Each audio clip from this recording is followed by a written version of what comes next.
മാനേജ്മെൻറ്റും മറ്റുള്ള ഡോക്ടറെ പേരിലും നടപടിയെടുക്കണം തന്നെയാണ് നമ്മൾ വലുത്. സത്യം പറഞ്ഞു കഴിഞ്ഞാൽ ഒരു നിസ്സാരമായിട്ടുള്ള ഒരു പ്രശ്നത്തിന് അത് സാമ്പത്തികമായിട്ടുള്ള കാര്യങ്ങൾ മാത്രം മുന്നിൽ കണ്ടുകൊണ്ട് ആശുപത്രി ചെയ്ത ഒരു കാര്യമാണെന്നാണോ കരുതുന്നത്? അതന്നെ സാമ്പത്തികം മാത്രം അവർ നോക്കിയത്, വേറെ ഒന്നല്ല നോക്കി. മുറിവില്ല ശരിക്ക്. കുട്ടിയെ ശേഷം കണ്ടു. ഇപ്പം കണ്ടു, മുറിവില്ല കുട്ടിക്ക്. മുറിവ് ഉണങ്ങി, ഫുള്ളായിട്ട് മുറിവ് ഉണങ്ങി. ഇങ്ങനത്തെ അവസ്ഥയാണ്.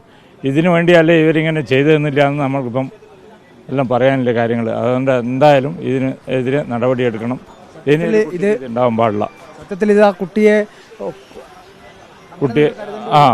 അങ്ങനെ തന്നെ ഇവർ ചെയ്തു. പണത്തിന് വേണ്ടിയിട്ട് ചെയ്തു, വേറെ ഒന്നല്ല.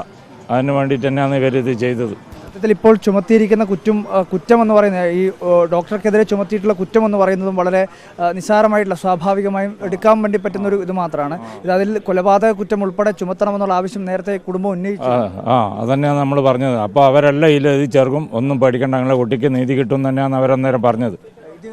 മറ്റ് ആഭ്യന്തര വകുപ്പ് മന്ത്രിക്കും മുഖ്യമന്ത്രിക്കും ഒക്കെ പരാതി നൽകിയിട്ടുണ്ടെന്ന് അയച്ചു കൊടുത്തിട്ടുണ്ട്. എല്ലാം മെയിൽ അയച്ചു കൊടുത്തിട്ടുണ്ട്.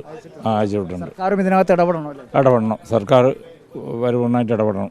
അതുതന്നെ നമ്മളെ ഒരു 1.5 വയസ്സുകാരൻ്റെ ജീവൻ നഷ്ടമായിട്ടുള്ള കാര്യമാണ്. അപ്പോൾ സർക്കാരും ഇതിനകത്ത് കൃത്യമായ രീതിയിലുള്ള ഒരു അന്വേഷണവും കാര്യങ്ങളും, ഒരു പ്രത്യേകമായിട്ടുള്ള ഒരു സമിതി അടക്കം നിയോഗിച്ചുകൊണ്ട് അന്വേഷണം വേണമെന്നുള്ള ആവശ്യമാണ്. അതന്നെ സർക്കാർ പരിപൂർണ്ണമായിട്ട് നമുക്ക് ഇതിനു വേണ്ടിയിട്ട് ഒരു നീതി കിട്ടിത്തരണം എന്നാണ് നമുക്ക് പറയാനുള്ളത്. ഈ പറയുന്ന പോസ്റ്റ്മോർട്ടം നടപടികൾക്ക് ശേഷം ഇനി എന്തെങ്കിലും? പോസ്റ്റ്മോർട്ടം നടപടിക്ക് ശേഷം നമ്മൾ അവിടത്തേക്ക് പോകുന്നുണ്ട്. അവിടുന്ന് ഒരു തീരുമാനമാക്കിയിട്ട് നമുക്ക് ഇവരെ അറസ്റ്റ് ചെയ്യണം.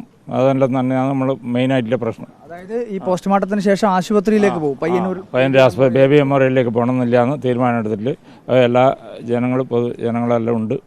ഒരാടുന്ന് തീരുമാനം എടുത്തിട്ട് പെരിയാട്ടിന്ന് നമ്മൾ അങ്ങോട്ട് നീങ്ങാനില്ലാന്ന് പരിപാടിയുള്ളത്.